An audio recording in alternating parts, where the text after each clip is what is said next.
mi carta de presentación es la siguiente. Mis padres se casaron ya siendo mayores y mi madre queda embarazada de mí, pero el médico le dijo que venía muy mal, había riesgo de vida, así es que le recomendó que a mi padre y a mi madre que me sacaran. En aquel tiempo ni la palabra aborto estaba muy generalizada, se decía hacer un raspaje, decían los médicos, ¿no? Y eso significaba volar conmigo. Estaba el día, la hora, todo previsto para sacarme, pero una semana antes llegó un primo de mi abuela y les habló de Cristo a mis padres y tomaron muchísima fe y confianza en Dios. Le dijeron, no saquen ese hijo. No, a mi madre le habló especialmente y dijo, no, Dios hace milagros, vas a ver que te vas a salvar, tu hijo va a venir bien y te digo más, va a ser un siervo de Dios. Mis padres tomaron mucha fe, no entendieron demasiado, pero decidieron creer, así es que siguieron adelante con el embarazo. Un detalle que cuando le comunicaron al médico, el médico lo llevó aparte a mi papá y le dijo, prepárese para quedar viudo, ¿no? A pesar de todo, decidieron confiar en Dios. Se cumplieron los 9 meses. Mi madre se salvó, vivió más de 80 años. Yo nací perfectamente bien, creo. No sé. Y bueno, y sirvo al Señor desde los 21 años, ya en el umbral de los 70.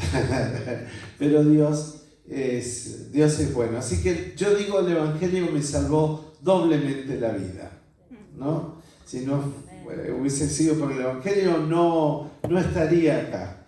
Entonces doy gracias a Dios por la salvación de mi alma, pero también por la salvación de mi vida, ¿no? Física. Bien, mis padres intentaron tener otro hijo, pero no pudieron. Y mi papá siempre decía, para muestra basta un botón. Yo nunca supe si lo que quiso decir era buena o era mala, pero supongo que sí. Así que ya nací en un hogar cristiano. Tengo otros aspectos de mi vida que les voy a contar después, pero me gusta muchísimo hablar de hogar cristiano. En el año 84, el director Rocky Grants me convocó, año 84, yo sé que muchos de ustedes por ahí no habían nacido, ¿no? Otros sí, ya habían transitado la vida, pero me convocó para dar hogar cristiano. Yo lo primero que dije, no tengo una familia perfecta como tiene que ser. Y entonces ahí dije, no voy a poder hacerlo. Y el director en su momento me dijo, no hay familia perfecta. Las buenas familias cuestan trabajo. El primer concepto que yo quisiera que ustedes graben o estudien. Las buenas familias cuestan trabajo. Ahora que hay tanta tecnología, si existiera un programa, una aplicación, familia perfecta, y que ustedes hicieran enter y ya está la familia, qué lindo que sería. Pero no existe tal cosa, ¿no? Entonces las buenas familias cuestan trabajo. Hay que trabajar todos los días. No es que uno la deja caminando y ahí está, ¿no? Sino hay que invertir tiempo y esfuerzo. Me gusta cuando empiezo una charla de hogar cristiano para familia o para matrimonio, también decir una realidad. Fíjense si será excelso el matrimonio, que no existiendo una figura mayor, Dios usa para tipificar, para ejemplificar lo que es Cristo y la iglesia. Dios usa la figura del matrimonio para hablar de Cristo y la iglesia. Y hay una verdad, que hay un enemigo de la iglesia, que bien conocemos, ¿no? Como mi abuela decía, el innombrable. Que Satanás quiere destruir la iglesia. Y cada vez que ve una familia bien constituida, sea cristiana o no, va a querer destruirla. Porque indirectamente ve la imagen, ¿no?, de Cristo y la iglesia. Entonces, fíjense, este es un desafío en lo espiritual, un desafío muy profundo, de poder entender que las familias son atacadas por aquel que vino para matar, hurtar y destruir. Pero en el nombre del Señor oramos por familias bendecidas, por familias que realmente tengan la coraza o la protección de Dios. Desde las leyes, desde el ámbito donde lo miren, nos vamos a encontrar en la sociedad la familia está siendo atacada y cada vez más. Entonces tenemos que luchar para tener familias sanas y de acuerdo al corazón de Dios. Me gusta decir o hacer caer algunos mitos, ¿no? Especialmente cuando les estoy hablando a los jóvenes. Ninguno tenga en poco tu juventud, porque algún joven dice, ¿yo qué voy a decirle a alguien que tiene 40 años, 50 años, 70 años de matrimonio? Que me encantaría saberlo, ¿no? ¿Hay alguien aquí que tiene 50 años de matrimonio? Pero por allá, Dios les bendiga. No se merecen un aplauso.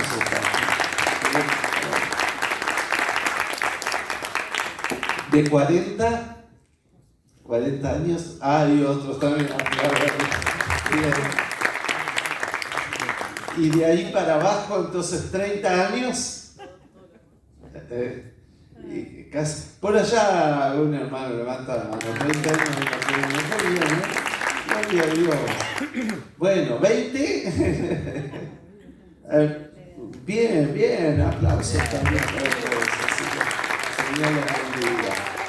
Hace algunos que hace menos de 10 años que se bautizaron, que se casaron. Muy bien, Dios les bendiga muchísimo. Bueno, y entonces algunos dicen, hay que tener muchos años porque la autoridad que te da la experiencia, ¿no? Y es cierto que la experiencia te da la autoridad, pero ninguno tenga en poco, todos podemos enseñar de acuerdo a lo que la palabra de Dios dice, ¿no? Ahora, yo lo felicito por esta iniciativa de encarar una charla para matrimonios.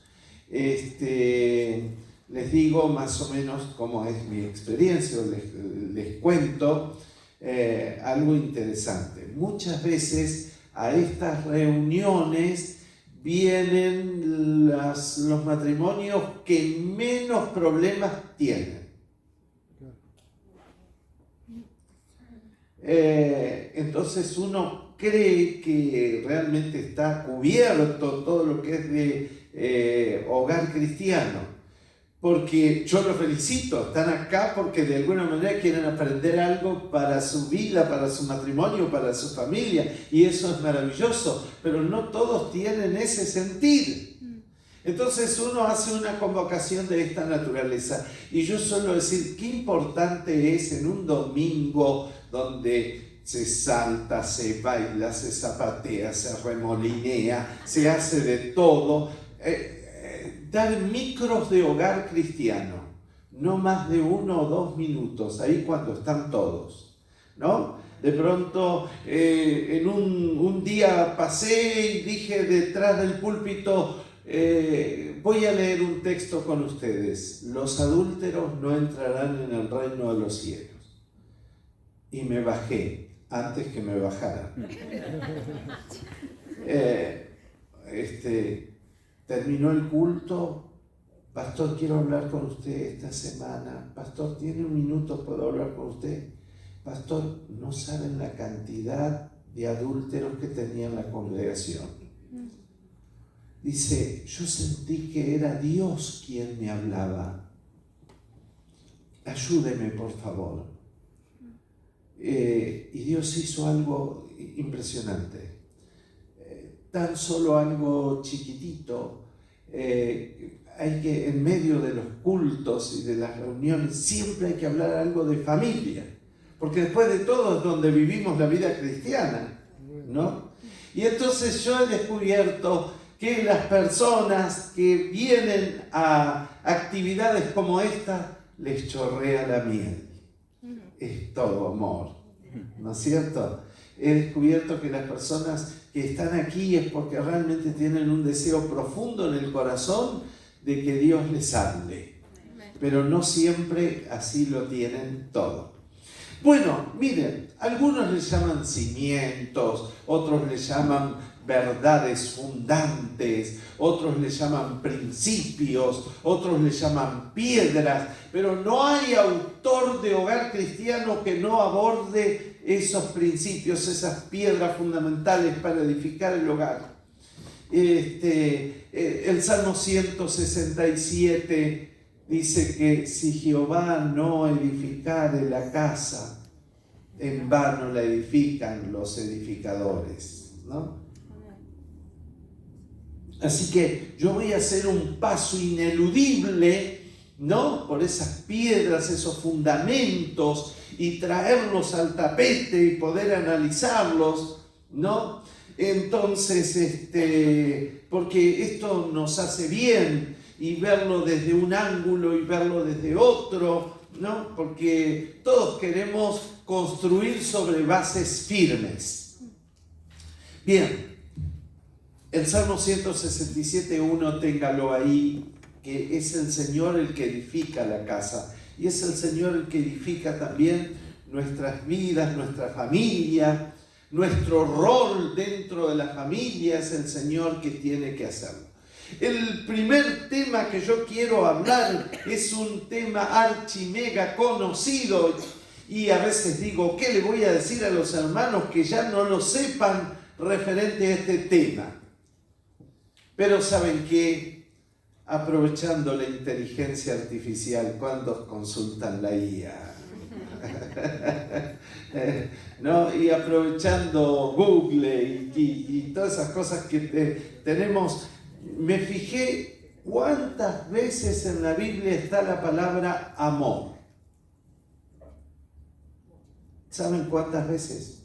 Entre 500, depende de la versión, entre 500 y 540 veces se encuentra la palabra amor. ¡Wow! Bastante, ¿no? Entonces es un concepto que tenemos que rescatar, que tenemos que hablar y que hay que machacar y tiene que estar presente, porque si la Biblia lo menciona más de 500 veces, ¿cómo no traerlo aquí y decir, hay que hablar sobre esto, ¿no? Bueno, ¿y qué les voy a decir sobre el amor que ya no se haya dicho? Bueno, primero, quiero decirles que tal vez para nosotros consumimos palabra de Dios, nos alimentamos de prédicas y tenemos el verdadero concepto del amor. Gloria a Dios. Pero la gente que está allá afuera no lee Biblia, no viene al culto, no lee cosas sanas sobre el amor. Y entonces, ¿qué consume la gente? Las canciones de Arjona. ¿Y qué dice Arjona? El amor es un ingrato que te eleva por un rato y te desploma porque sí. El amor son dos en uno que al final no son ninguno y se acostumbran a mentir. Quiero decirles que estudié Arjona para este momento. No vayan a pensar ustedes que yo estoy... No, por favor. ¡Qué descripción tan tétrica! Fea sobre el amor. ¿Saben qué sigue diciendo el amor es actor en las causas perdidas, ¿no? Bueno, me llama la atención esa expresión, todos los que soy abogado y entonces me gusta el tema de las leyes y qué sé yo, digo, qué forma tan poética de describir el amor, pero qué forma tan fea, ¿no? Tan viciada por un concepto equivocado, y el señor Arjona sigue y sigue, y esto es lo que consume el común de la gente, pero llega al final de la canción, canción, y se permite el beneficio de la duda, y dice, tal vez a mi suerte le ha tocado un impostor. Tal vez el amor sea otra cosa, no lo sé. Por ahí yo estoy describiendo algo que parece amor, pero no es el verdadero amor. A mi suerte le tocó un impostor. ¡Wow! Pero claro, cuando dijo esto ya medio mundo se divorció. Ahora, llega al final y dice, el amor tal vez es otra cosa. Pero ahí aparecemos nosotros para decirle, sí, señor Arjona, el amor es otra cosa. Porque el amor es lo que dice el apóstol Pablo en 1 Corintios 13, donde dice que el amor todo lo cree, todo lo sufre, todo lo espera, que todo acabará, pero el amor nunca deja de ser. ¡Wow! Gloria a Dios, ¿no?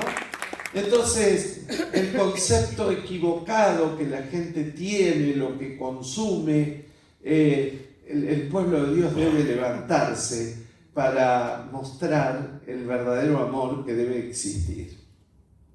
Yo suelo hablar de 3 aspectos.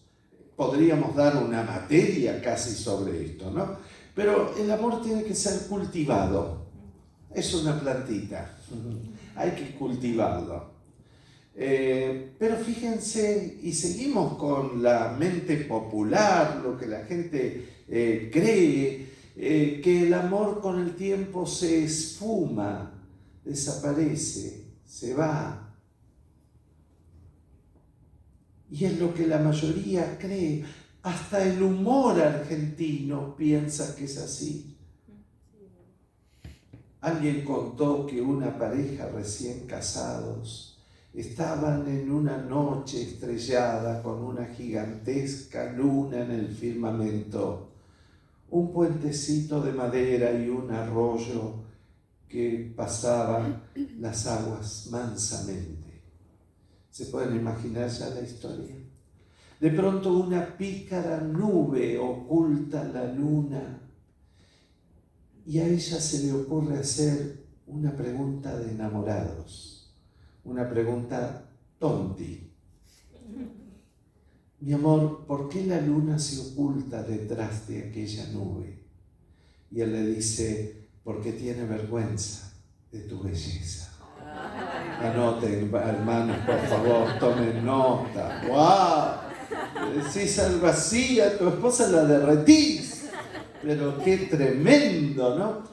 Pero después de 25 años de casado. Sí saben el final, me parece. Circunstancialmente se encuentran en el mismo arroyito.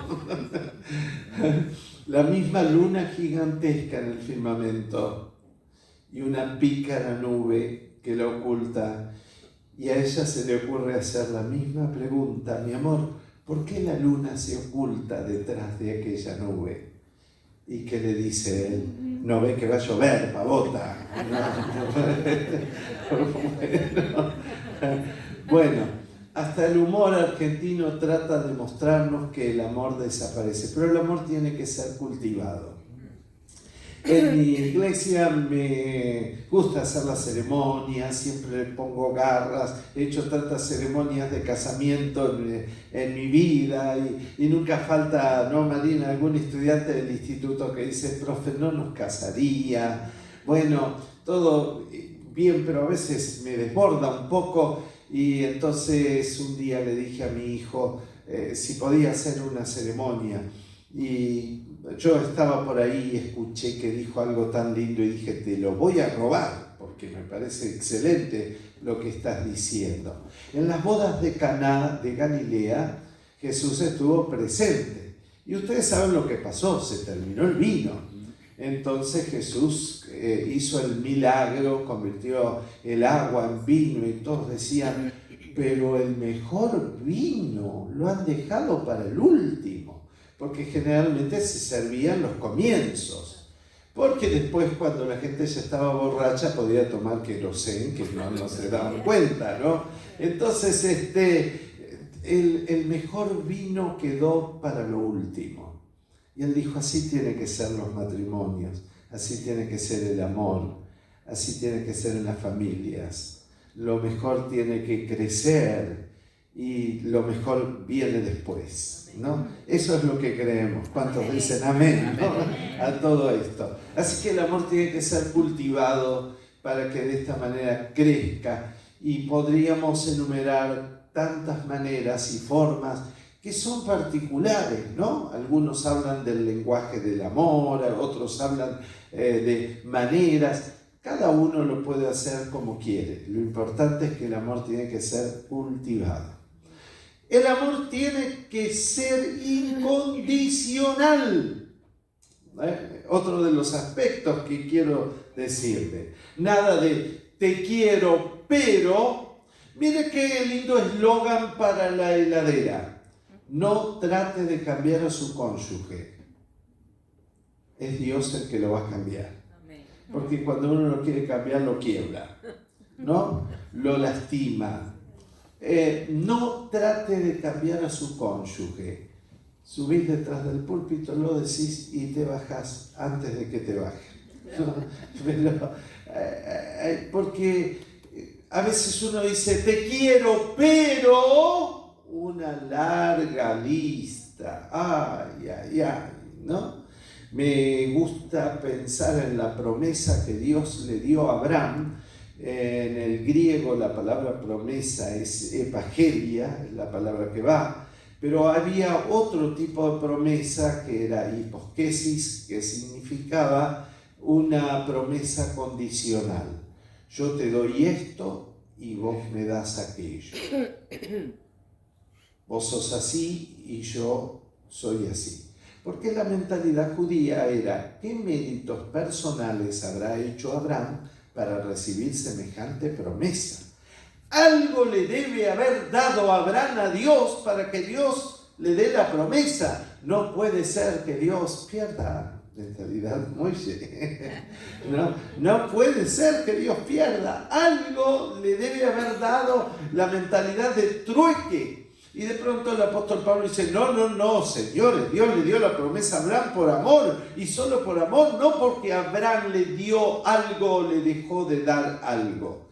Eso es incondicional, el amor incondicional.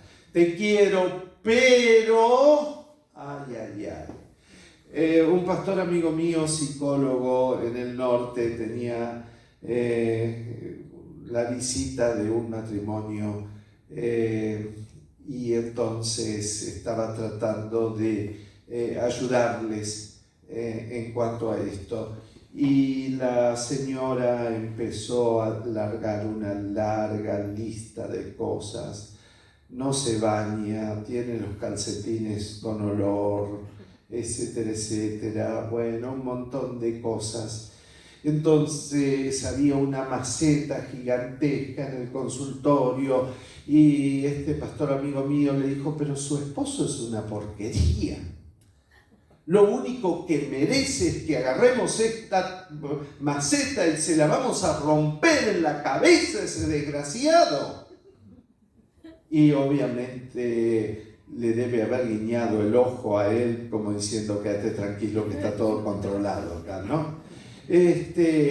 La mujer se quedó así, medio sorprendida. Dice, pero dígame una cosa, lo único que merece este hombre es que le partamos la cabeza con esta maceta.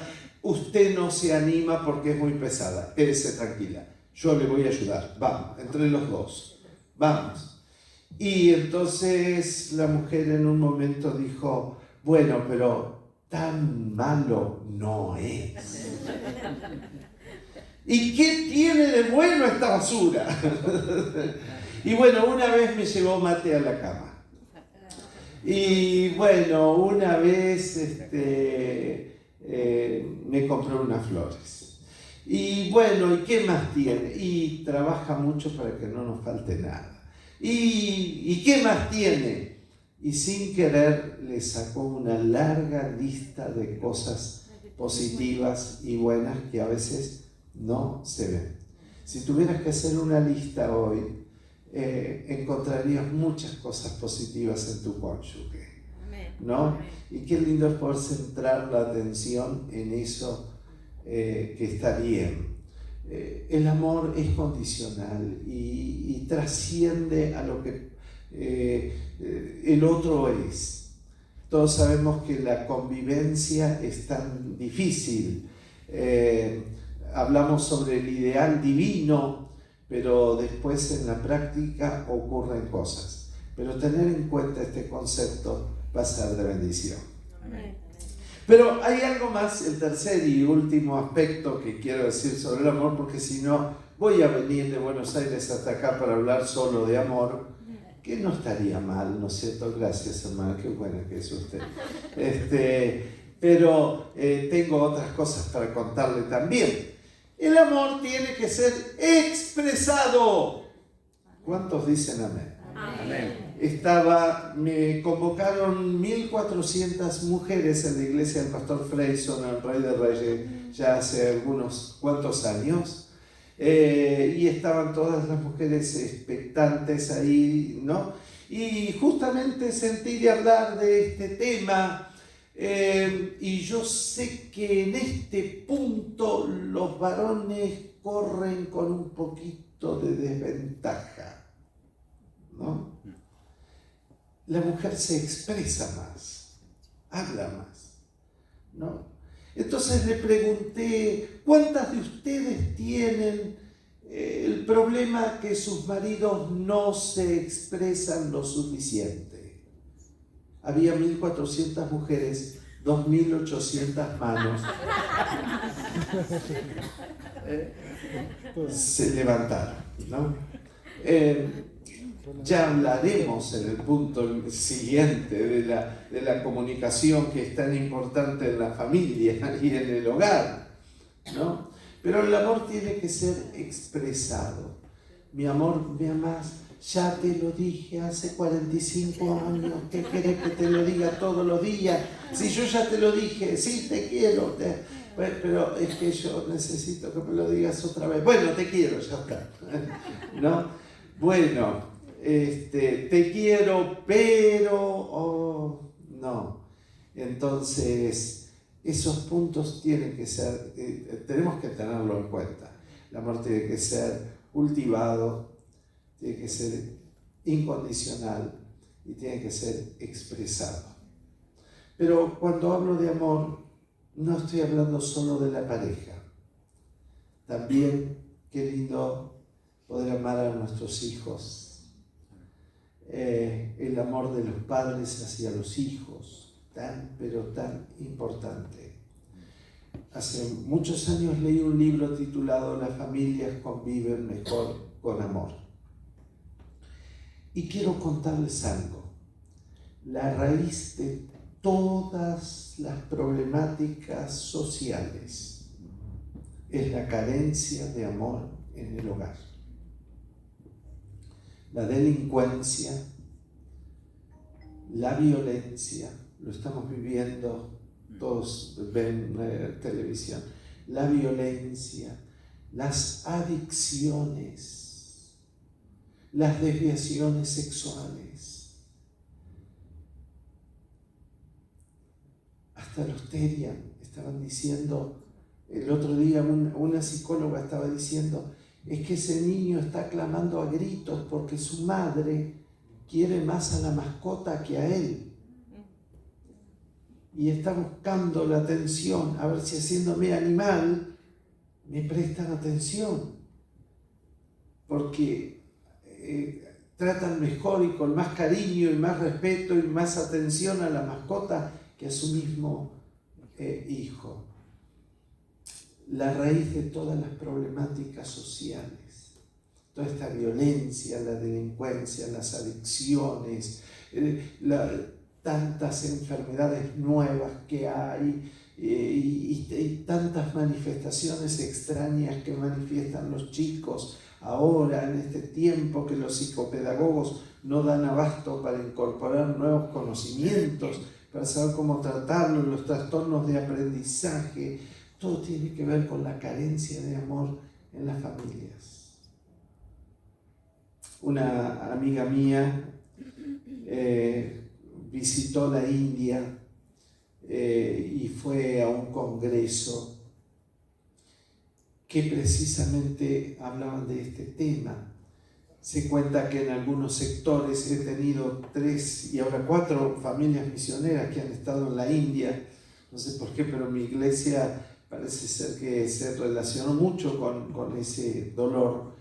Y bueno, contaban que así como los camiones de la municipalidad pasan recogiendo la basura, así pasan recogiendo los cuerpecitos muertos de los niños que están tirados a la vera del camino.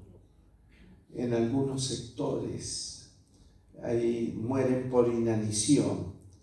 Las madres, cuando ven que sus hijos van a morir ya de hambre, los acuestan sobre sus faldas, boca abajo, extraen de una planta un ungüento gelatinoso y empiezan a frotar la espaldita y están así media hora, 1 hora hasta que los chicos mueren. Y contaban psicólogos de allá de la India que es muy interesante ver cómo mueren con una sonrisa en los labios, porque aunque se mueren carentes de alimento por la inanición, se mueren llenos del amor de su mamá. Y esto tocó mucho al grupo de psicólogos argentinos que estaba ahí. Dijo, gracias a Dios en nuestro país, es verdad que habrá desnutrición en algunos sectores y demás, pero no mueren cientos de niños de hambre por semana. No existe eso. No hay tal grado de desnutrición.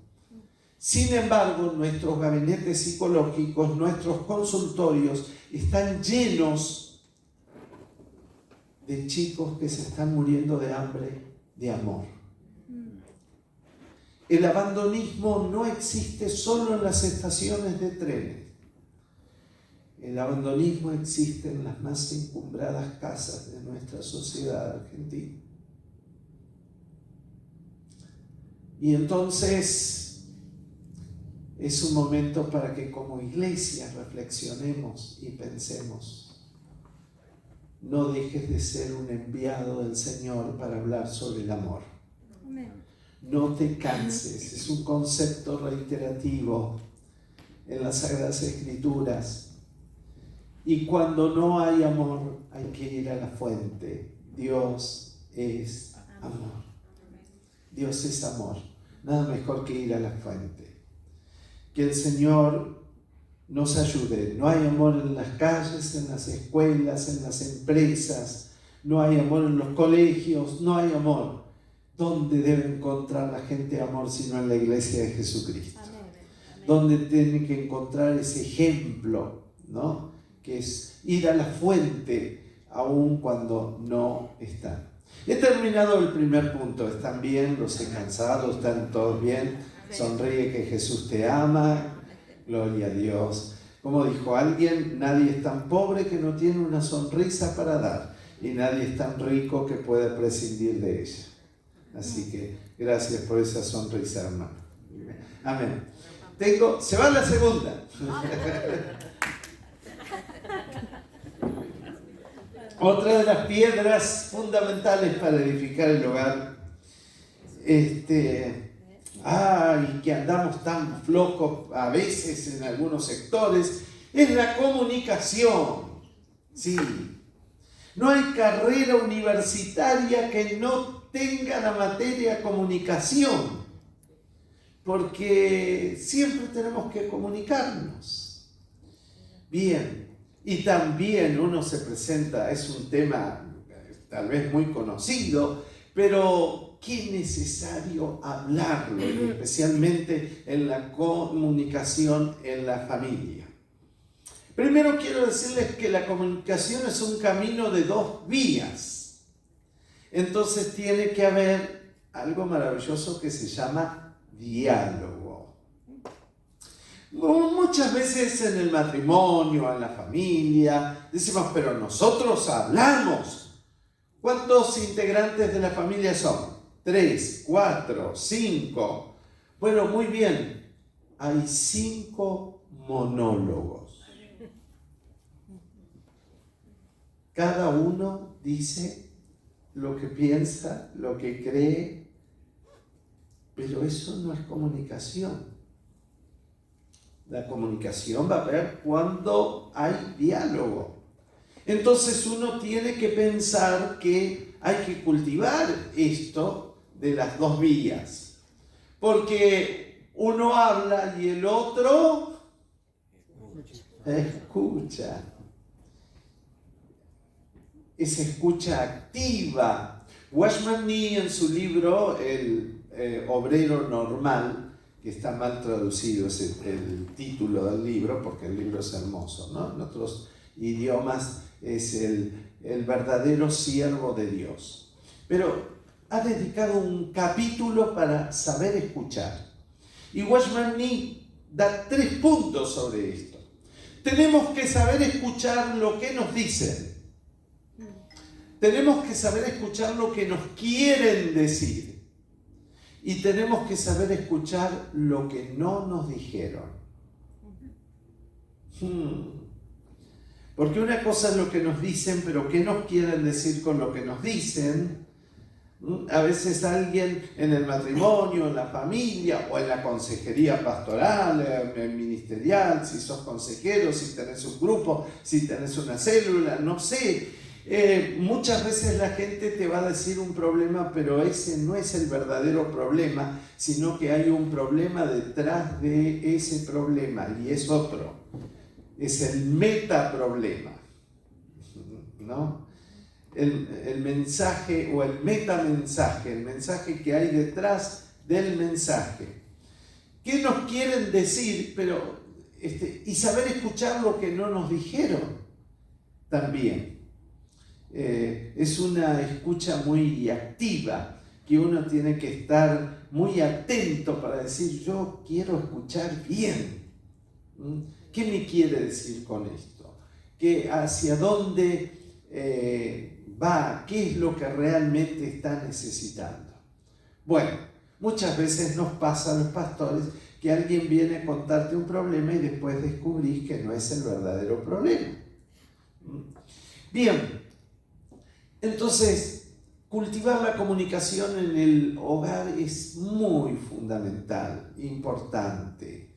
El dialogar, ese camino de 2 vías que tiene que estar ahí presente. En casi todas las carreras universitarias, como les decía, se ve esta materia y también se aborda un tema que son los ruidos o las barreras que puede haber en la comunicación. Qué importante identificarlo. La Biblia ya te da una. Quítense de vosotros toda gritería. El que grita más fuerte y da el último portazo es el que gana. ¿Por qué la gente grita? Porque aunque físicamente están cerca, emocionalmente están muy lejos. ¿Por qué gritar? No es necesario eso.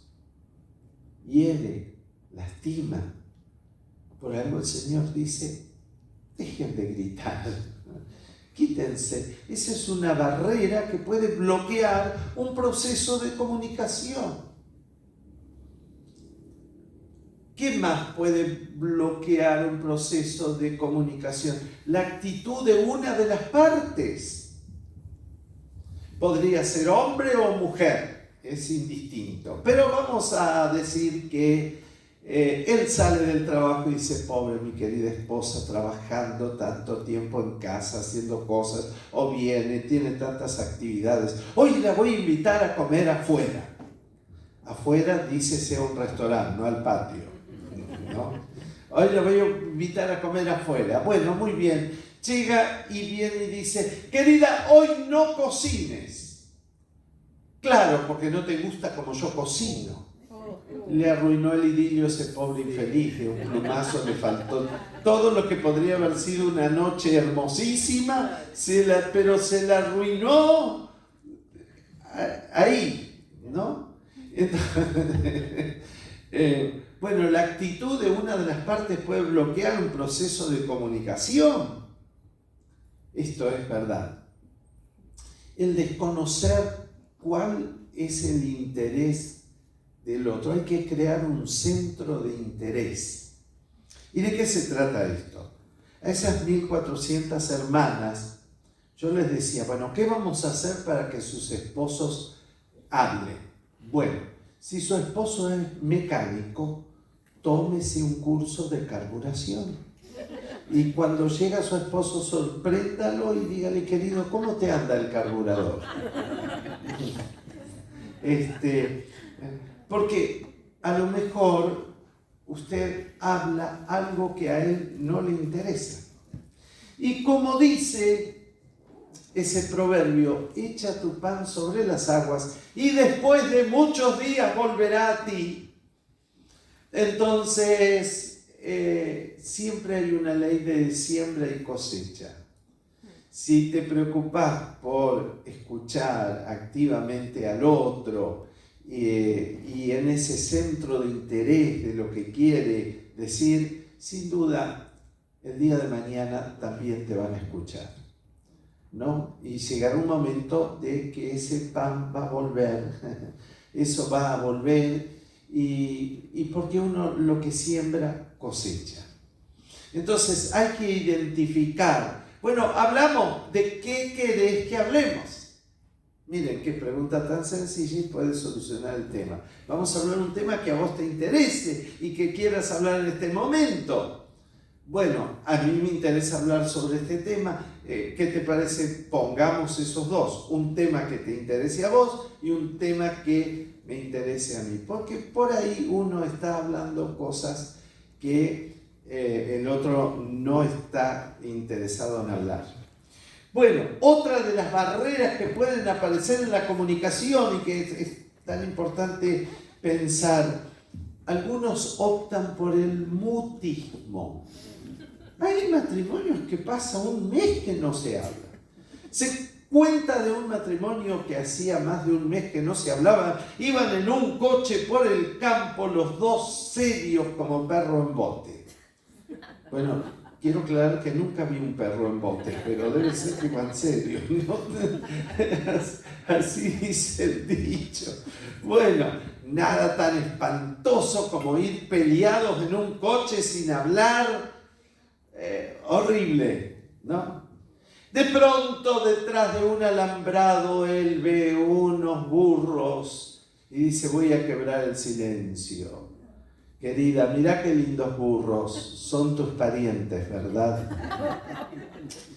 Bueno, yo suelo usar esto para decir que hay gente que no se hablan, pero cuando abre la boca, agarrate, querido, porque vos no sabés lo que puede llegar a venir ahí. Bueno, y ella rápidamente le contesta, sí, son mis parientes, por parte de mi marido. Bueno,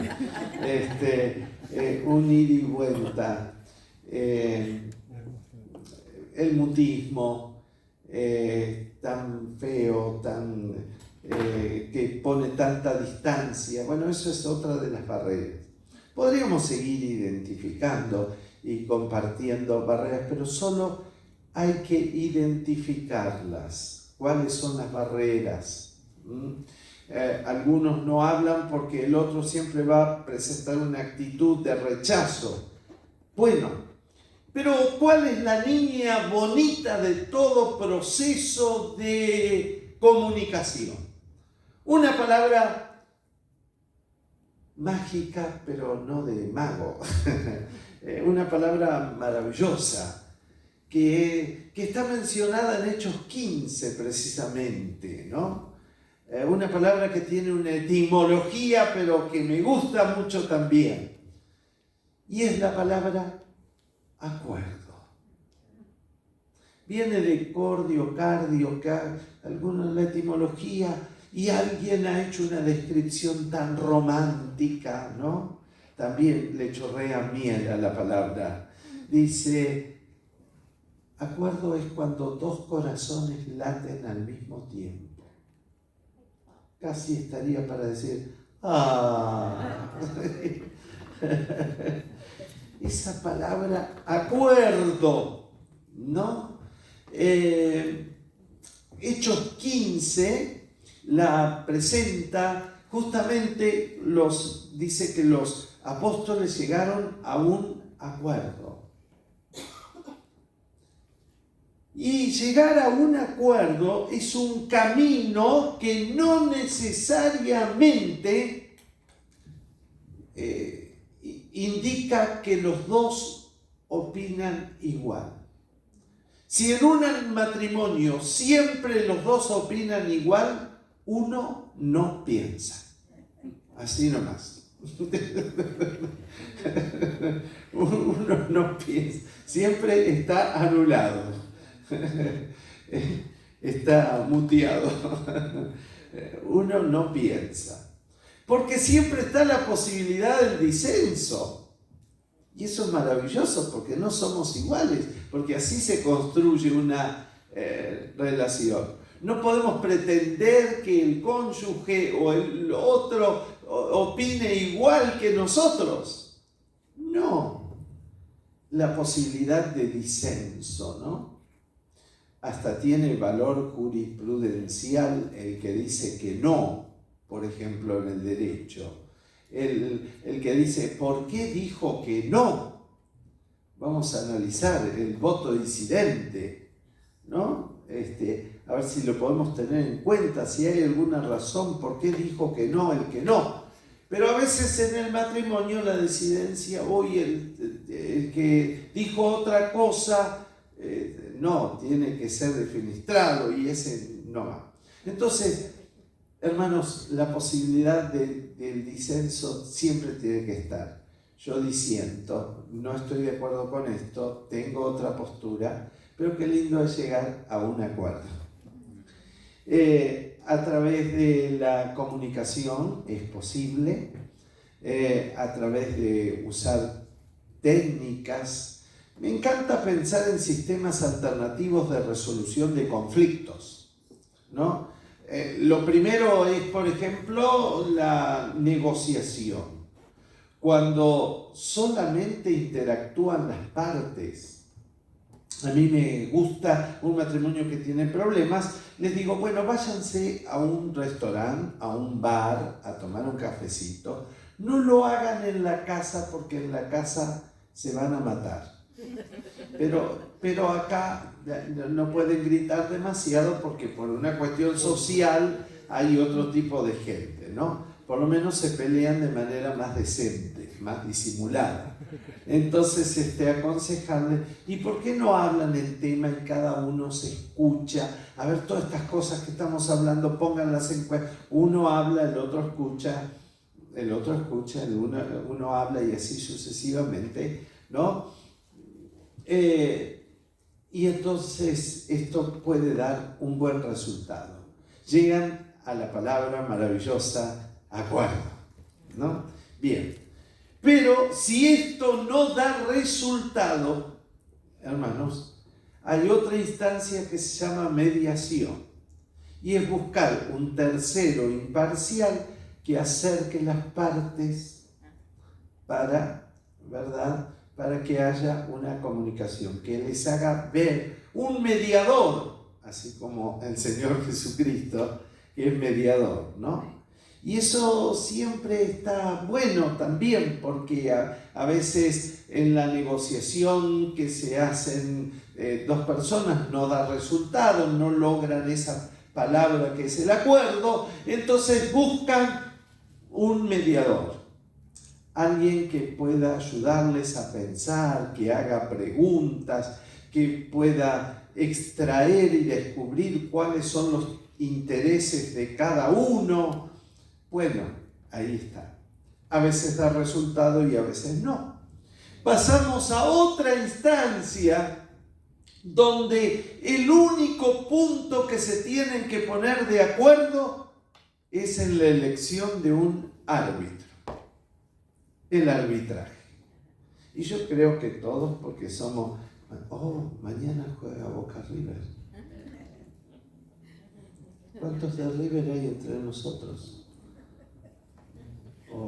Hermanos, oraré por ustedes.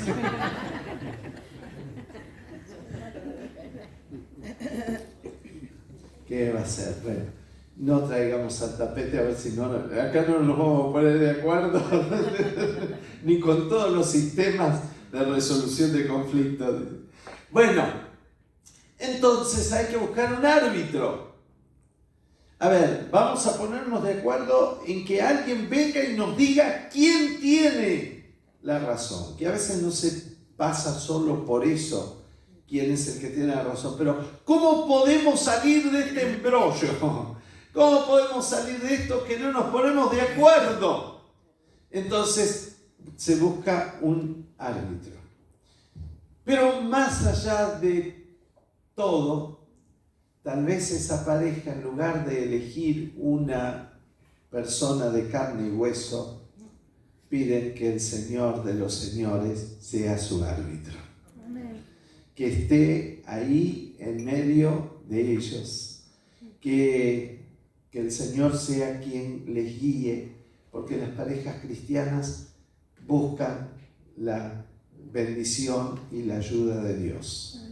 Me gusta hacer, generalmente hubiese traído una imagen, pero cuando un matrimonio se acerca a Dios, las distancias se achican.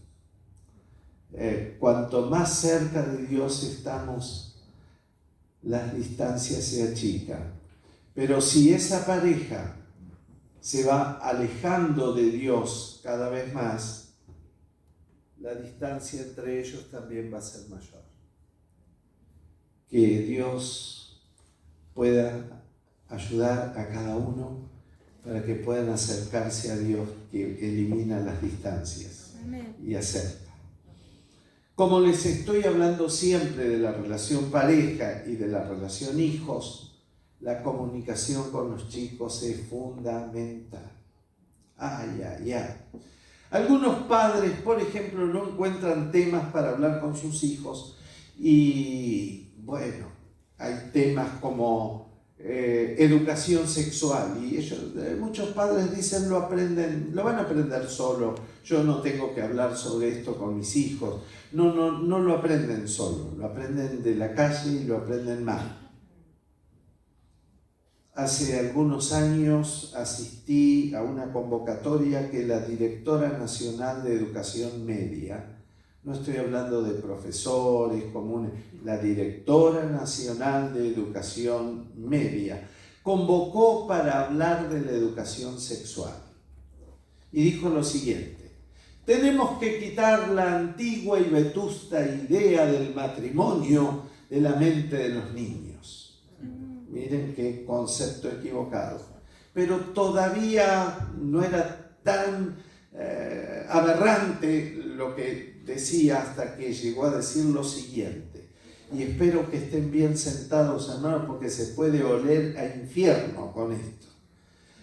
Y ella dijo: dado que a los menores de 18 años se les impide ingresar en hoteles alojamiento, sería muy bueno crear cerca de los establecimientos educativos lugares apropiados donde los jovencitos se inicien en las sanas prácticas sexuales.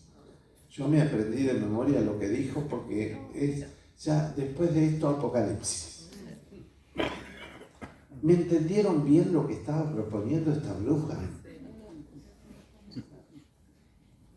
Crear hotelitos cerca de los colegios para que los chicos se inicien en las sanas prácticas sexuales. díganme por dónde anda el mundo, hermanos. Ahora, muchos de los docentes que opinan así son los que educan a nuestros hijos. Y cuánto o nuestros nietos. Entonces, cuánto hay que hablar, dialogar con los chicos, mostrarles el plan de Dios. Es que cuando llegue la información equivocada, ya ellos entiendan lo que Dios quiere. Pero nosotros vamos detrás tapando pozos, enseñándole las cosas después que se las enseñaron. No, hoy por hoy hay que ser muy rápido. Entonces,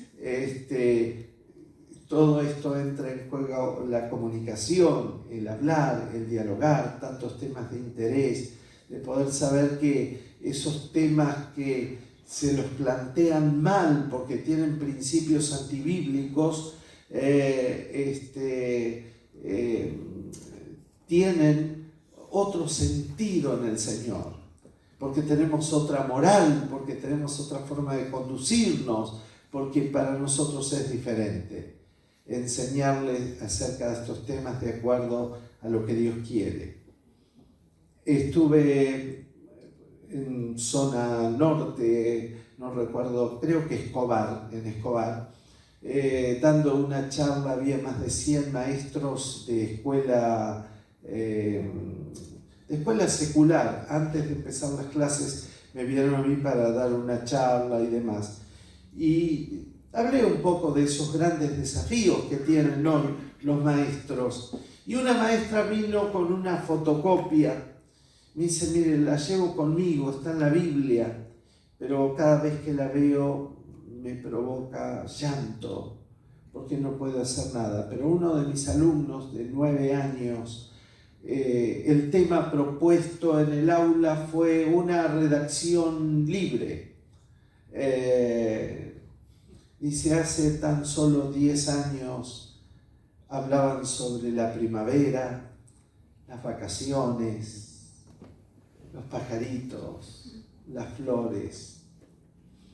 Pero mire esta redacción que me hizo un chico en esta semana pasada. Estoy feliz porque conocí al jefe de la banda X. Un tipo recopado. Tuve un fierro en mi mano. Me dio para que lo tuviera. Me enseñó cosas. Y ella lloraba y decía, Señor, ¿qué hago? Porque evidentemente sus padres también son delincuentes. Evidentemente tenía que enfrentar una problemática de un chico que iba camino hacia algo así, ¿no? Después de todo lo que estaba viviendo. ¿Por dónde anda el mundo, no? Entonces, ¿cuánto los padres tienen que esforzarse para la comunicación en el hogar? El poder hablar, dialogar, abrir el corazón, qué lindo. Junto con esto está la transparencia, ¿no? El poder mostrarnos tal cual somos en el hogar. Miren, esta es otra de las piedras que va muy unida a la comunicación. Muchos hijos adolescentes se van del camino del Señor y no quieren saber nada más con la iglesia. Y nos preguntamos por qué. Porque están hartos de ver a sus padres ser de una manera en la casa y de otra manera en la iglesia. Los chicos ahora son muy sinceros y son transparentes, ¿no? Y es parte de la comunicación que tienen. Y dicen, bueno, pero, a ver, sos de una manera en la iglesia y de otra manera en la casa. Alguien que no tiene al Señor le cuesta un poco con la transparencia. Tenía una tía, que el Señor la tenga en la gloria y jamás la suelte. Pero mi tía, antes de convertirse, después murió con el Señor. Si por algo se caracterizaba, era por su falta de transparencia. Si la tía nos decía, qué linda te queda esa ropa, es porque nos quedaba espantosa. Todos sabíamos que teníamos que ir y cambiarnos porque había que darle la vuelta. Y mi tía tenía una vecina que se llamaba Claudina, ¿no? Y un día estábamos en su casa con mi esposa y ella iba de un lugar a otro y decía, esa Claudina es una sinvergüenza, lengua larga, desfachatada, que no venga acá porque la he hecho. Se la comía viva. Bueno, en ese momento, mientras estaba hablando todos esos improperios de la pobre Claudina, alguien toca el timbre. ¡Ring! Imagínense quién estaba en la puerta. Claudina. Pero muy bien, Claudina estaba en la puerta. Mi tía sale y le dice, Claudina, la estaba llamando con el pensamiento, pero ¿cómo le va? ¿Qué dice? Yo, muerto de risa en el baño, no podía salir a saludar a Claudina. ¿Quién le iba a saludar, no? Bueno, después conoció al Señor y el Señor la cambió y demás. Muchas veces se puede ver esa falta de transparencia que es tan necesaria también en la comunicación. Bueno, ¿cómo estamos? ¿Seguimos? ¿Sí? ¿Seguimos un ratito más? O quisieran tomar un break, tomar algo, no sé, yo no. ¿Sí? Bueno, seguimos. Empatía en el hogar. Estoy haciendo lío con la cámara. Gracias. No pasa nada. Es un neologismo, ya casi no es neologismo, ya es una palabra de uso frecuente. Simpatía es el que le salen, expresa fácilmente los sentimientos. Apático es el que no expresa nada. Y empático es el que se pone en los sentimientos del otro. Más comúnmente, ponerse en los zapatos del otro. La esposa tiene que ponerse en los zapatos del esposo, el esposo en los zapatos de la esposa, los padres en los zapatos de los niños. Un niño de 3 años hace un escandalete impresionante porque se le reventó un globo. Y llora y patalea y todo eso. Y los padres le dicen, pero nene, por eso vas a llorar. Pero ¿cómo? Para un niño de 3 años, el hecho de reventarse un globo es la Tercera Guerra Mundial. ¿No? Entonces, qué bueno es ponerse en los zapatos del nene y poder ayudarlo en eso. Bueno, les voy a contar una experiencia que cambió mi vida pastoral. Yo era un pastorcito joven y tenía una hermana en la iglesia que dirigía el concilio misionero femenino en aquel tiempo. No sé si habrá alguien que se acuerda aquí. Después se llamó Macea, ¿no? Pero primero era CMF. Una hermana muy fiel. Ella tenía un grupo de mujeres y siempre estaba dispuesta a servir. Su hijo no era creyente, tenía diabetes y comía todo lo que no tenía que comer y finalmente una herida en el pie, se le declaró una gangrena y la hermana pedía oración y en la iglesia oraba hasta el punto que se quedaba vacía por dentro, diciendo, ay Señor, ¿por qué te pido que tú lo sanes a mi hijo? Pero el médico finalmente dijo que iban a tener que amputarle el pie al hijo de esta hermana.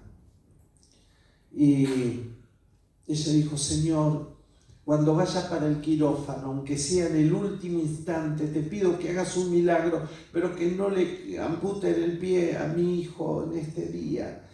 Y sería hermoso decirles, hermanos, saben que Dios hizo un milagro, pero no.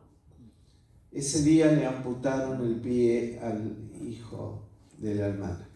Imagínense por un momento cómo se encontraba ella. Abandonada por Dios, flaqueando en su fe. ¿Por qué, Señor? ¿Por qué tuvo que pasar esto? Y como era amiga de muchos líderes, pastores, varias gente se acercó para hablar con ella a la clínica, para darle una palabra. Bueno, alguien dijo: hermana, me parece que a usted le faltó la fe. Bruto a la enésima potencia. No era ni el momento para decirle eso. Otro hermano o hermana se acercó y le dijo: usted se hace problema porque le cortaron el pie a su hijo, algunos le cortan la pierna entera. Yo no puedo comparar los dolores, porque lo peor es lo que estás pasando vos, hermano, aunque sea tu dedo. No puedo subestimar el dolor. Y a veces lo subestimamos diciendo: no. Y una hermana vino y dijo: ¿se acuerda cuando usted nos alentaba? Alegrémonos ahora, gloria a Dios, alegre, alegre. Hay un versículo que dice: cantar canciones al corazón afligido es como derramar vinagre sobre el jabón. Soy maestro, me gusta la exégesis, la investigación, y yo dije: esto no va a quedar así. Me compré el vinagre y me compré el jabón. Agarré y derramé unas gotas de vinagre sobre el jabón. Resbala con una celeridad. Cantar canciones al corazón afligido es como derramar vinagre sobre el jabón, o sea, resbala. Mi hermano está muriéndose de dolor y yo, alegre, alegre, bailándole al lado. Bueno, cada uno vino y le dijo: yo a las corridas como siempre, Biblia en la mano. En aquel tiempo se usaba la Biblia en papel, ahora iría con el celular, ¿no? Me acercaba a la clínica y digo: ¿qué le voy a decir ahora a esta hermana? Punto 1, le voy a hablar de la teología del sufrimiento. Punto 2, voy a hacer una exposición filosófica de por qué sufren los justos. Punto 3, voy a hacer una oración. Punto 4, me voy a mi casa cuanto más rápido, mejor. Los maestros solemos tener nuestros bosquejitos acá todos bien armados. Llego a la puerta de la habitación de la clínica y la hermana me dice: pastor, ¿le puedo pedir un gran favor? Antes de que usted me hable, me diga una palabra, imagínese a su hijo con el pie cortado. Me han herido mucho hoy. Se me cayeron los puntos que tenía, los buscaba en mi mente y habían desaparecido. La abracé y lloramos por un buen rato. Llegó el momento que me tenía que ir. Le dije: hermana, si algo necesita, cuente conmigo. Y me fui. Mientras iba para mi casa, sentía una culpa tremenda. Pero ¿qué clase de pastor sos? ¿Vas a consolar a alguien y te pones a llorar como un marrano? Pero no le mencionaste ni un solo texto de la Biblia. No hiciste una mísera y triste oración. Yo creo que ni la palabra Dios apareció en esa entrevista pastoral. Y yo tenía vergüenza y culpa. La hermana vino a verme al cabo de un par de semanas. Vino, me abrazó y me dijo: pastor, jamás olvidaré lo que usted hizo por mí. Yo ese día no necesitaba textos bonitos. Yo ese día no necesitaba largas y extensas oraciones. Yo ese día no necesitaba que alguien viniera a encontrar la razón de por qué me pasó lo que me pasó. Yo ese día estaba clamando a gritos que alguien viniera a llorar conmigo. Y usted lo hizo. Y yo la miré y le dije, hermano, usted no tiene absolutamente nada que agradecerme. Yo hubiese sido tan torpe como todos aquellos que le hirieron si usted no me hubiese hecho reflexionar en la puerta. Y créanme que ese día entendí lo que es empatía. Pensé en mi hijo Jonathan y se me heló la sangre. A veces es fácil hablar y decir cosas sin ponernos en el lugar del otro, de lo que está pasando, de lo que está sufriendo, cuál es su dolor. Le dije, hermana, tengo mucho que agradecerle, porque usted me ayudó a entender algunas cosas que yo no las había aprendido, y es empatizar, ponernos al lado del otro. Hay un libro secular, se vende en los supermercados por ahí, que se titula El poder de la empatía. Le escribe alguien que tenía un hermano adicto y se quitó la vida. Él intentó aplicar todos los métodos, se puso a estudiar psicología y todo lo que más pudo hacer para sacar al hermano de esta condición. Pero finalmente no pudo hacer nada. Y él llega a la conclusión de que lo que le faltó fue ponerse en el lugar del hermano. Lo que él había vivido, lo que había sentido y lo que fue. Y que a veces lo único que se necesita es ponerse en lugar de. Ponete en lugar de tu esposa, ponete en lugar de tu esposo, ponete en lugar de tus hijos, en el lugar de tus padres. Eso es empatía, una piedra fundamental para edificar el hogar. Amén. Y tenemos un ejemplo maravilloso. Él es vicario, ¿no? Se puso en lugar nuestro. ¿Quién lo hizo? Jesús, por sobre todas las cosas. Dale un fuerte aplauso al Señor.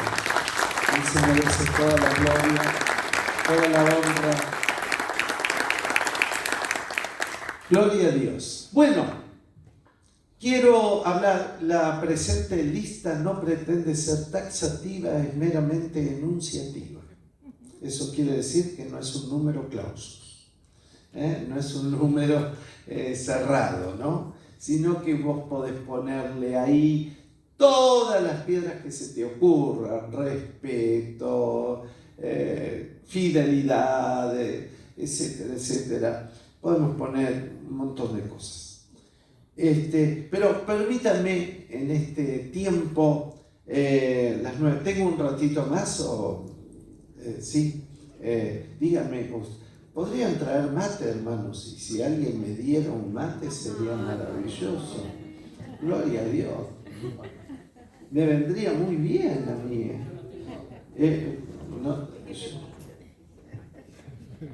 ¿Me podrían traer un vasito más de agua? Yo funciono. Hermano, gracias. Muchísimas gracias. Perdón. Pero sí, rapidísimo. Bueno, vamos a ver el modelo. Muchísimas gracias, hermano. El modelo de Dios para el esposo. ¿Qué les parece? Las hermanas van a estar súper archi mega bendecidas. Pueden decir amén. Amén. Pero mire, si esto fuera una materia, yo la pruebo.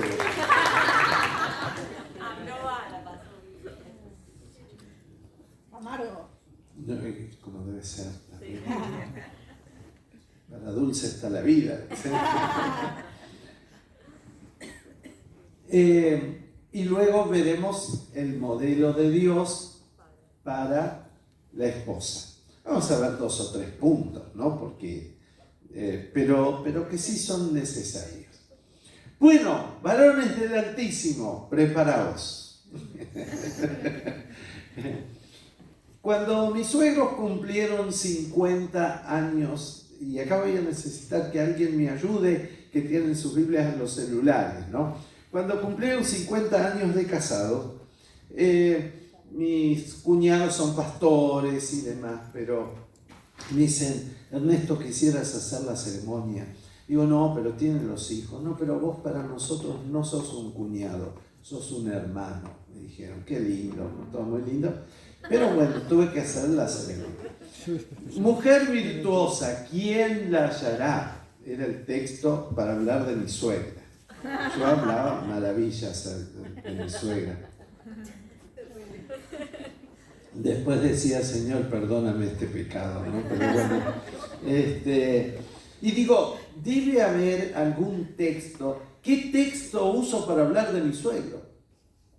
Y buscando, me enteré que había un texto que dice, muchos hombres, cada uno proclaman su propia bondad, pero hombre de verdad, ¿quién lo hallará? ¿Sabían ustedes que existía un texto de esa naturaleza? Sí. A ver quién lo encuentra. En Proverbios, ¿no? Está en Proverbios, en los que tienen la Biblia. Hombre de verdad, ¿quién lo hallará? Muchos hombres, cada uno proclaman su propia bondad, pero hombre de verdad. Yo sabía que estaba en Proverbios, pero ahí le digo el versículo. Proverbios 26. Proverbios 26. A ver, hermano, si tengo razón, si no, cualquier cosa me decís. Muchos hombres proclaman cada uno su propia bondad, pero hombre de verdad, ¿quién lo hallará? ¿Quién lo hallará? ¿Qué tal? Mujer virtuosa, ¿quién la hallará? Pero hombre de verdad, ¿quién lo hallará? Y sería la contraposición del texto de la mujer. Así que usé ese versículo para mi suegro y el mujer virtuosa para mi suegro. Bueno, ¿cómo es ese hombre de verdad que Dios quiere y demás? ¿Cómo son sus deberes? ¿Cuáles son sus obligaciones? Bueno, lo primero, un hombre que está bien con Dios va a andar bien con su familia también. ¿Cuántos dicen amén? Así que tiene deberes espirituales. Ser la cabeza es tener deberes espirituales. Yo escucho a varones que dicen, mi esposa es la que se congrega. Mi esposa es la que lleva a los chicos a la escuela bíblica. Mi esposa es la que diezma. Mi esposa es la que... Bueno, y yo lo miro y me da muchas ganas de decir, pero pollerudo, ¿por qué no despertás un poquito? Gloria a Dios por la esposa que Dios te ha dado, pero hay que ponerse en movimiento. Gracias a Dios. ¿Cuántos tienen una esposa ejemplar? Ah, gloria a Dios. Es que si no levantás la mano dormía afuera hoy, hermano, así que también no es cuestión de... Bueno, quiero hablar de los deberes espirituales, porque es la cabeza. Una vez un señor me dijo, ay, mi esposa, no sé, anda nerviosa, hace cosas que no sé qué, vive rezongando. Y yo le dije, acá el que está fallando es su pastor. Me miró y me dijo, ¿cómo le digo yo ahora al pastor que la culpa la tiene él? Digo, no, el que está fallando es usted. Ah, pero yo no soy pastor. ¿Quién le dijo a usted que usted no es pastor? El primer pastor que tiene su esposa es usted. Wow. Otro vino y me dijo, ay, me parece que la amo demasiado. No, mira, dice, maridos, amad a vuestras mujeres, así como Cristo se entregó por la iglesia.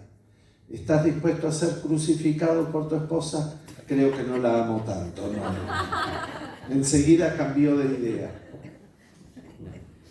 Ay. Bueno, Es interesante que en el Antiguo Testamento, hermanos, era el jefe del hogar el que se presentaba ante Dios para representar a toda la familia.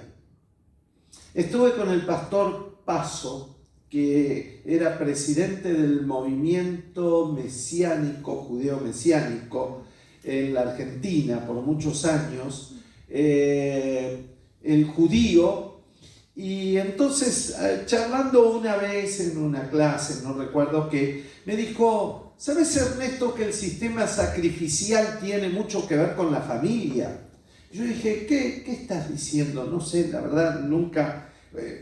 Yo vi que tomaban un cordero que no tuviese mancha ni arruga, que no estuviera lastimado, y lo ofrecían y punto. Sí, me dice, pero todo ese sistema sacrificial tiene que ver con la familia. Te voy a contar de primera mano de un judío. Dije: sí, por favor, contame. Un buen día, ese varón judío llamaba a los chicos, llamaba a su esposa y le decía: hoy vamos a ir al campo. Tenemos una ardua faena. Vamos a buscar un corderito que tiene que ser el mejor. No tiene que estar lastimado, no tiene que estar quebrado, no tiene que estar flaco, no tiene que estar nada, tiene que estar perfecto.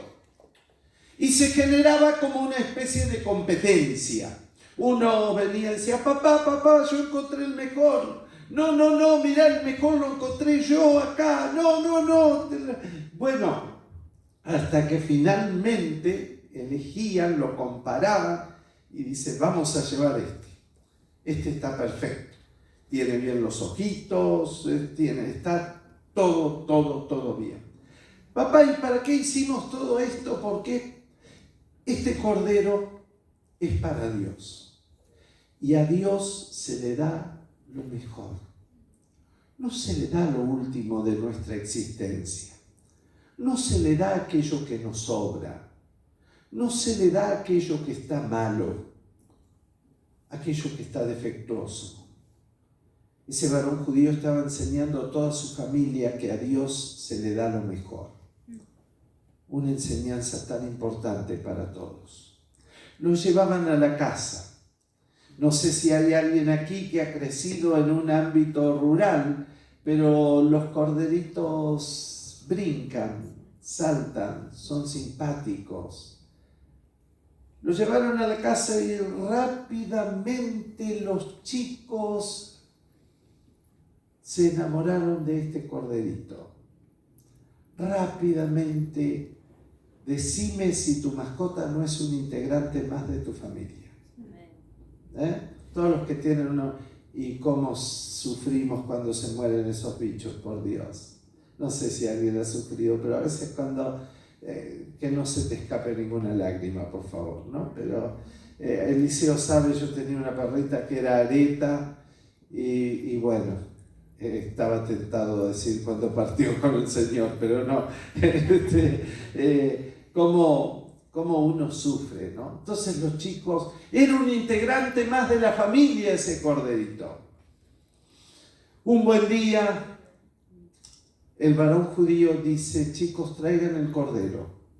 El altar está preparado. Lo vamos a matar.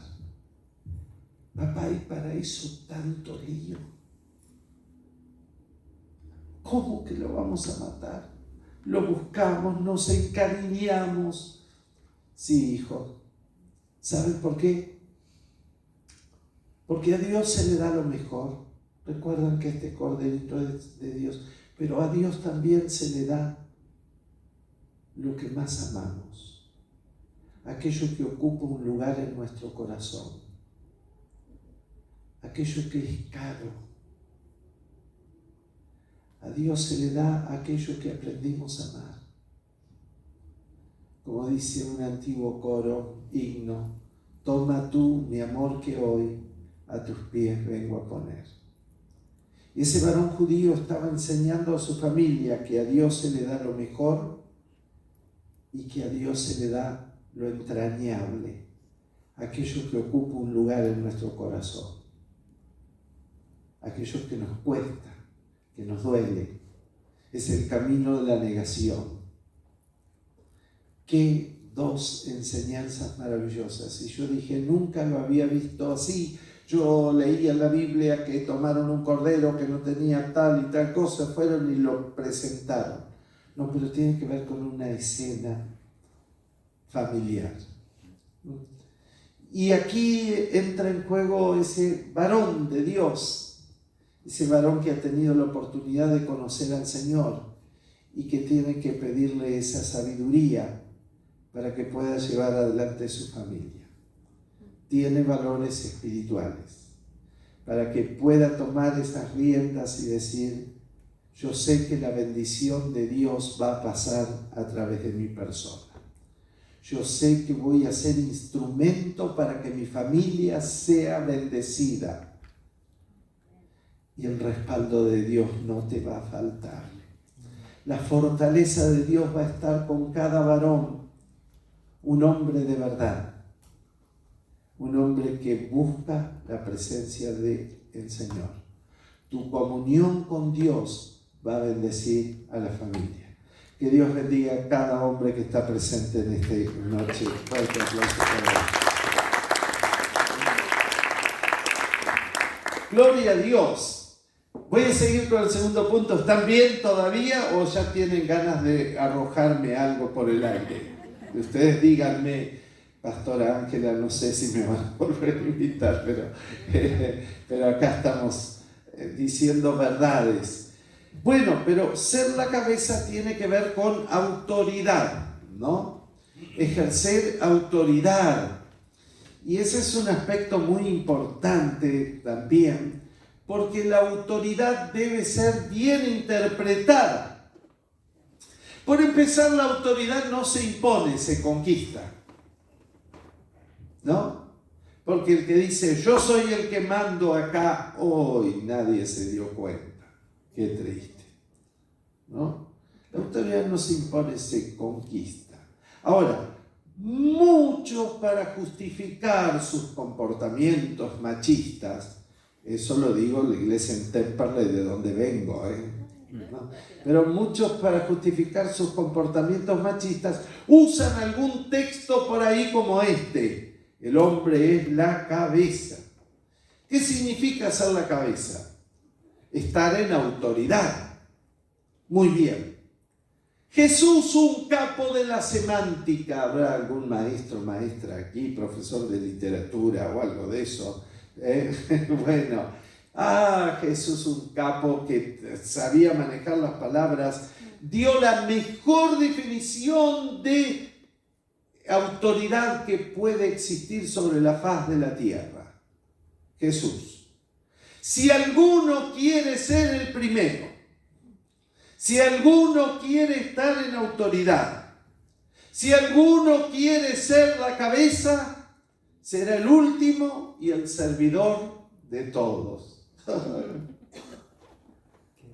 ¡Wow! No existe otra definición de autoridad más maravillosa que esto. ¿Qué es ser autoridad? No quiere decir que debe tomar las decisiones solo. No quiere decir que todo el mundo tiene que andar izquierda, derecha en la casa. No quiere decir que tiene que anular las voluntades del resto de la gente. No. ¿Qué quiere decir? Que si es autoridad, tiene que estar dispuesto a servir a toda la familia. Gloria a Dios. Así como Jesús.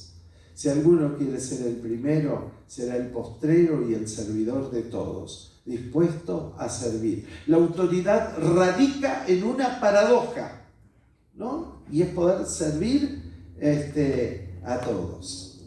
Entonces, el deber de autoridad, de seguir adelante, de buscar esa autoridad divina que le va a dar respaldo, es muy importante que todos los varones la tengan presente. Bueno, pero tengo que pasar, porque no quiero estar todo el tiempo indeterminadamente dándoles con un palo a los varones. No. Pero miren qué lindo. Y ahora, yo no sé si voy a generar un debate acá. ¿Qué es lo que va a pasar? Los deberes de caballerosidad son bíblicos, son culturales. Queridas hermanas, ¿hay caballeros en el mundo en este siglo o no los hay ya? No los hay, dicen algunos. Yo no quería meterme en problemas, pero me estoy metiendo en problemas, me parece. ¿Hay caballeros o no hay caballeros? Hay caballeros, gloria a Dios. Bueno, estamos cambiando. Yo no quiero decir nada, pero acá hay algunas que piensan que no los hay, que han desaparecido. Bueno, hay una antigua reyerta entre los estudiantes del Instituto Bíblico cuando planteamos temas como esto. ¿Es una cuestión cultural o la Biblia, o es una cuestión, un principio que hay que aplicar? Bueno, permítanme decirles lo que pienso y lo que dice la palabra. Las formas pueden variar de acuerdo a la cultura y a las etnias y a las naciones. No es lo mismo la caballerosidad en Colombia, por ejemplo, no sé si hay algún hermano colombiano entre nosotros, habrá de otro país. Venezuela, ¿no es cierto? De pronto manejamos conceptos culturales diferentes. Pero ¿qué dice la Biblia? ¿Qué le dice al hombre, por ejemplo? Una de las cuestiones que habrán escuchado en más de una oportunidad, que la mujer debe ser tratada como un vaso frágil. Hay algunos teólogos que se toman de eso para hablar de la naturaleza de la mujer, que es débil, que se enclenque, que la mujer esté... No, nada que ver. Si los hombres se duermen, las mujeres no llevan puesto. Pero no. Es la forma en cómo debe tratar un hombre a una mujer.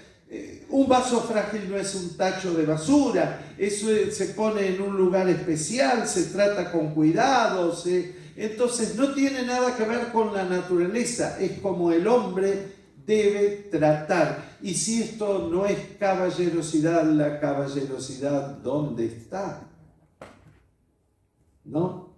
Ustedes saben que existe ese texto, lo dice el Señor. Pero también quiero decirles que dice: maridos, no seáis ásperos con ella. Papel de lija.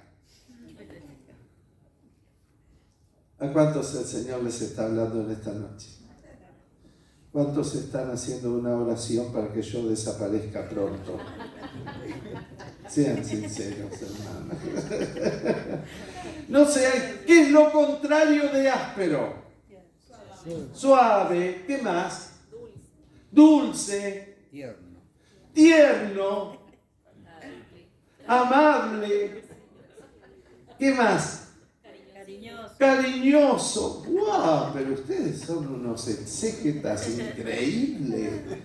Los felicito, realmente. Muy bien, muy bien. Entonces dice: marido, no seáis ásperos. Si esto no es caballerosidad, la caballerosidad, ¿dónde está? Pero ¿saben qué? Pedro dice algo más. Las cartas pietrinas, dando honor a la mujer. Y saben que la palabra honor es la misma palabra griega que se usaba para el tratamiento que debía darse a las reinas y princesas en la antigüedad. De manera que, si ustedes me permiten hacer una paráfrasis, el Señor, cuando dice que hay que darle honor a la mujer, está diciendo que hay que tratarla como si fuera una reina o una princesa. Lo he dicho. Esperaba aunque sea un aplausito así.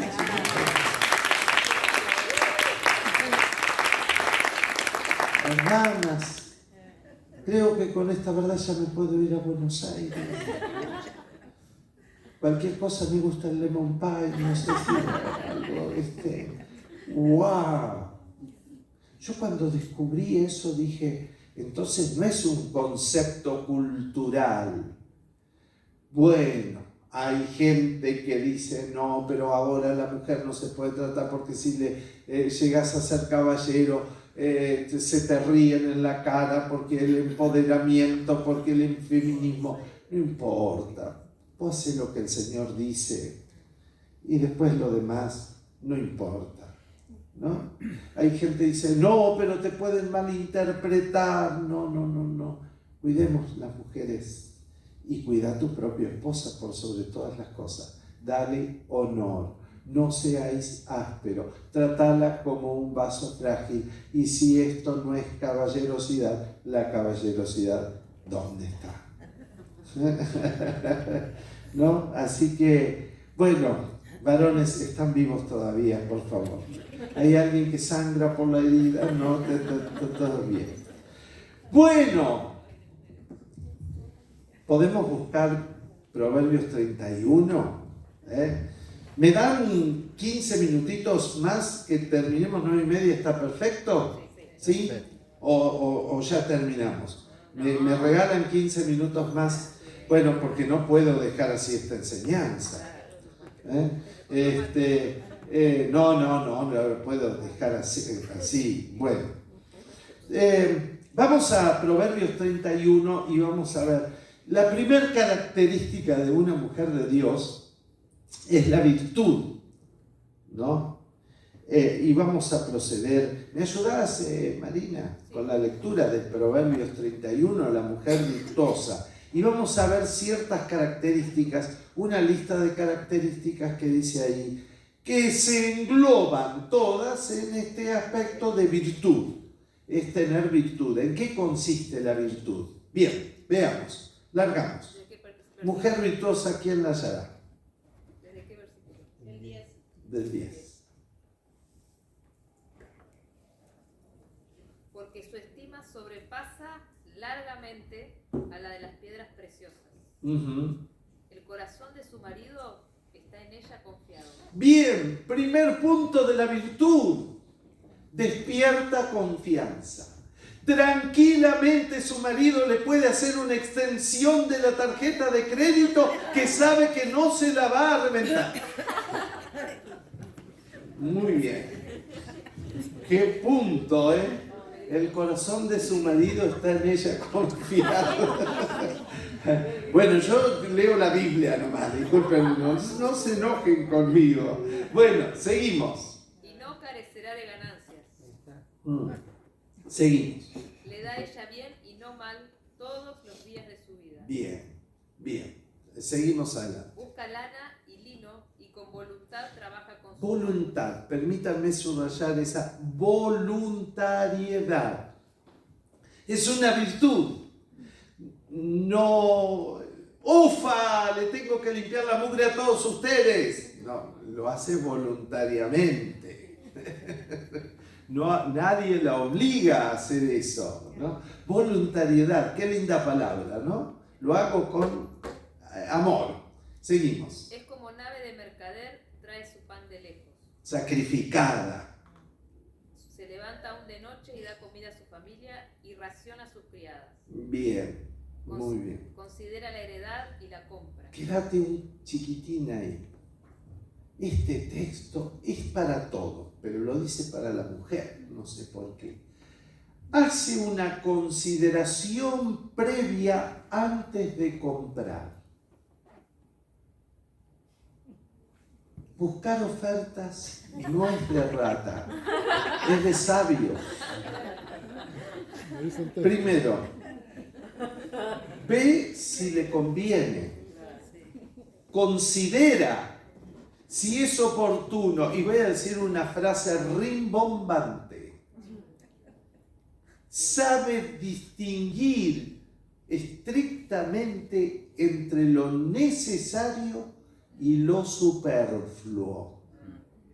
Busquen en el diccionario superfluo. Díganme si muchos de los changuitos o carritos en los supermercados no están llenos de superfluo.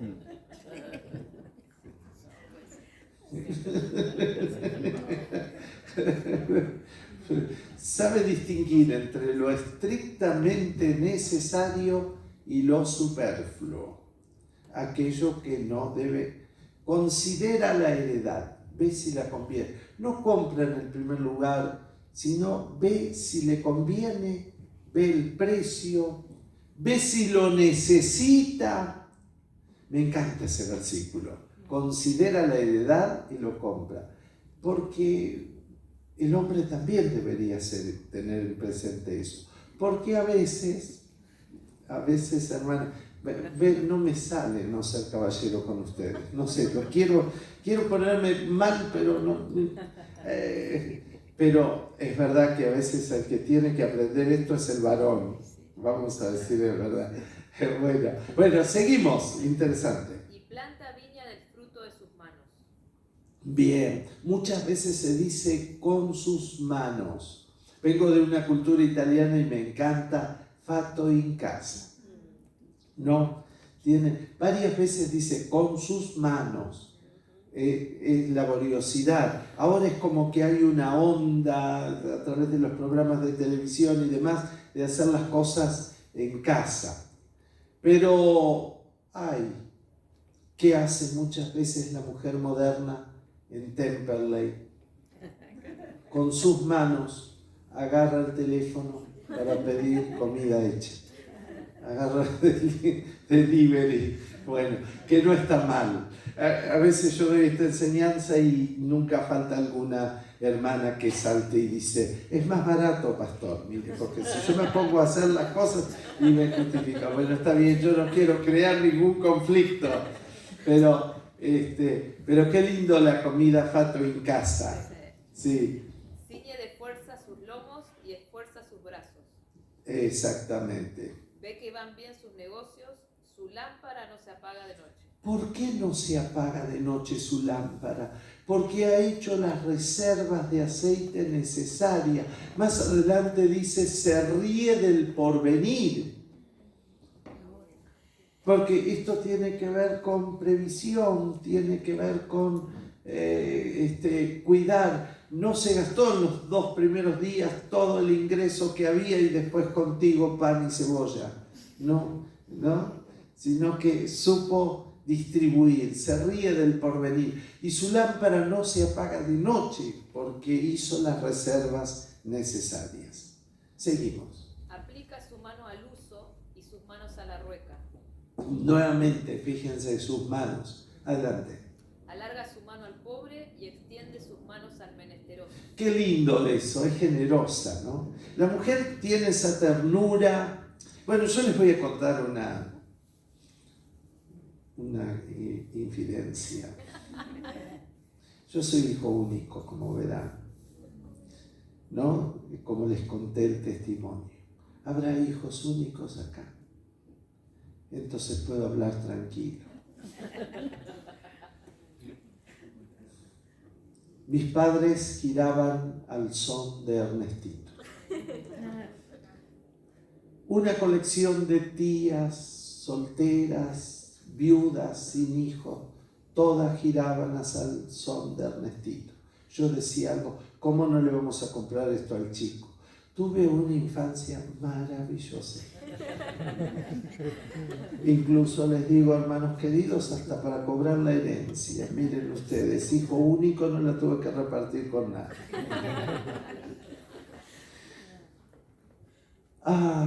Pero todo esto me llevó a ser un poquito codito de oro, ¿no? Muy todo para mí. Me casé con una mujer que ya está con el Señor. Les voy a contar tal vez mañana en el culto un poquito de la historia de mi testimonio. Que no era codito de oro, era mano extendida. Y tuve que aprender algunas cosas de ella. No puedo dejar de pensar en ella cuando veo de la mujer que extiende su mano. Faltaban días para partir con el Señor y se enteró que un hermano no tenía colchón y desde su cama con el teléfono movió cielo y tierra y le encontró el colchón, y cada vez que se enteraba de alguna necesidad, ella lo manejaba y le encontraba todo esto, y bueno, tuve que aprender, gracias a Dios, creo que lo he aprendido. Pero nunca voy a olvidar una historia. Éramos pastores en Cogla, en Capital Federal, en un barrio de clase media para arriba. Y yo era un pastorcito joven, estábamos recién casados y demás, y los hermanos que iban a la iglesia cuando era invierno, en aquel tiempo no estaba todavía el movimiento ecológico de esto, entonces las hermanas llevaban tapados de piel. Llegaban el domingo con sus tapados de piel, un olor a naftalina que apestaban. Bueno, pero llegaban todas las hermanas, todo esto. Bueno, y un hermano era peletero y tenía una peletería que vendía pieles y demás sobre la calle Santa Fe en Buenos Aires, ¿no? Y un buen día me dice: pastor, estuve pensando que a su esposa le vendría muy bien un tapado de piel. Estaríamos acorde con cómo vienen las hermanas a la iglesia, ¿no? Entonces, yo se lo dejo al costo, mire, me lo paga como quiere. Bueno, y me habló tanto que yo dije: bueno, está bien, tráigale un tapado de piel. Bueno, mi esposa quedaba como una reina con el tapado de piel y todo eso, así que yo estaba feliz. Nos invitaron, fuimos ambos a un campamento de jóvenes a Montevideo y fuimos en buquebús, ¿no? Así que el Señor se movió en el campamento, ministramos todo eso. Estábamos regresando sobre el Río de la Plata en buquebús y la veo a mi esposa tiritando de frío. Digo: te olvidaste del tapado. Me dice: tengo que contarte. Y cuando una mujer te dice: tengo que contarte, agárrate, hermano, porque algo bravo viene. Digo: sí, ¿qué? Yo sentí de parte del Señor. Y viste cuando el Señor te pone esas cosas en el corazón. Pero había una hermana que tenía mucho frío y no tenía abrigo, y yo sentí de regalárselo. Casi la tiro al agua. ¿Cómo que se lo regalaste? Yo lo estoy pagando. Bueno, por el resto del viaje no le hablé, y creo que la semana próxima tampoco le hablé.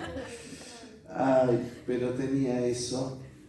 Pasado el tiempo dije: qué corazón, qué lindo, y me enseñó ciertas cosas. Bueno, la virtud consiste en la generosidad ahí de la mujer. Seguimos leyendo. No tiene temor de la nieve por su familia, porque toda su familia está vestida de ropas nuevas. Se preocupa por la vestimenta. Bien. Ella se hace tapices de lino fino y Bien, los tapices eran, gracias, disculpa porque te corté así, pero hace tapices, los tapices eran para las paredes, se ocupa de la decoración de la casa, ¿no? Ese toque femenino de decorar, que a veces hace un ambiente agradable, llegar, que a veces no pasa tanto por tener dinero o no tener dinero, sino por mover un objeto de un lugar, por ponerlo. Los tapices tienen que ver con la decoración del hogar. Entonces se preocupa para que la casa sea un lugar agradable cuando llega el resto de la familia. Esa es una virtud de la mujer. Bien, seguimos. Su marido es conocido en las puertas cuando se sienta con los ancianos de la tierra. Bien. Hace telas y vende y da cintas al mercader. Fuerza y honor son su vestidura y se ríe de lo porvenir. Bien. Abre su boca con sabiduría. Si no, no la abre. Lo dice la palabra, hermanas, por favor, no se enojen conmigo. ¿Por qué no dice esto del varón? No lo sé. Miren, soy teólogo, pero no sé la verdad qué decirles. Pero dice que abre su boca con sabiduría. Qué lindo. Y si tiene ese recato, gloria a Dios. Hay varones que también no abren la boca con sabiduría, pero él lo dice a la mujer. ¿Qué vamos a hacer? Sigamos. Y la ley de clemencia está en su lengua. Bien. Considera los caminos de su casa y no come el pan de balde. Bien. Se levantan sus hijos y la llaman bienaventurada, y su marido también la alaba. Bien. Muchas mujeres hicieron el bien, mas tú sobrepasas a todas. Muy bien. Engañosa es la gracia y vana la hermosura. La mujer que teme a Jehová, esa será alabada. Amén. Y permítanme dar el último punto. Una mujer que teme de este pasaje, ¿no? La mujer que teme a Dios va a andar bien con su marido también. Amén. Una mujer que busca a Dios va a andar bien su familia. Y me encanta eso. Y ahí nuevamente ese cuadro. Cuanto más se acerca a Dios, más cerca de su familia va a estar. Gloria a Dios. Un aplauso para las damas del Señor. Y les bendiga tremendamente. Permítanme hablar antes de terminar. Hay épocas difíciles en la vida del hogar.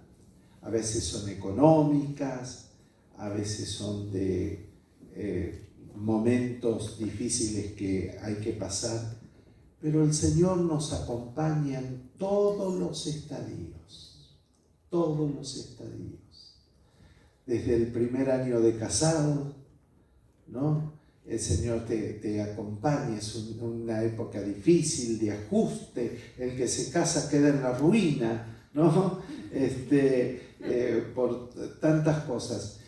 Necesita buscar al Señor en ese primer año de casado. Cuando vienen los hijos, es un tremendo desafío, el hogar cambia. Cuando hay hijos adolescentes, ¿cuántos de ustedes tienen hijos adolescentes?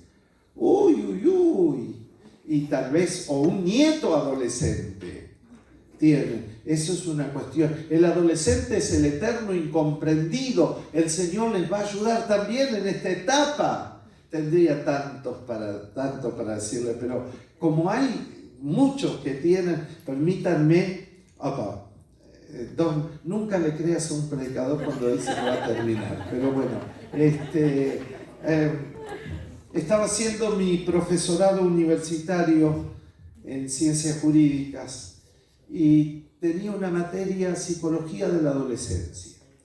Ni la profesora sabía para qué tenemos esa materia ahí, ni yo tampoco sabía de la adolescencia. Bueno, les cuento esto y de verdad terminamos.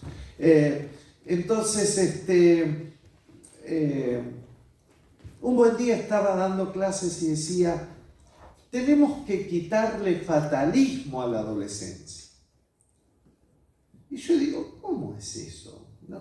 ¿Qué está diciendo esta mujer?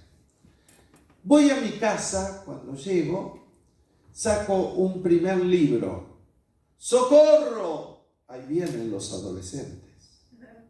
Saco otro libro. ¡Ayúdenme! Tengo adolescentes. Saco otro libro. Y del mismo tenor. Tengo adolescentes. ¿Qué voy a hacer? Y digo, qué gran verdad decía esta profesora. A veces marcamos a los adolescentes, para todos los que son líderes también, con expresiones como esas. Y no, el adolescente vive en arenas movedizas, todo es cambiante.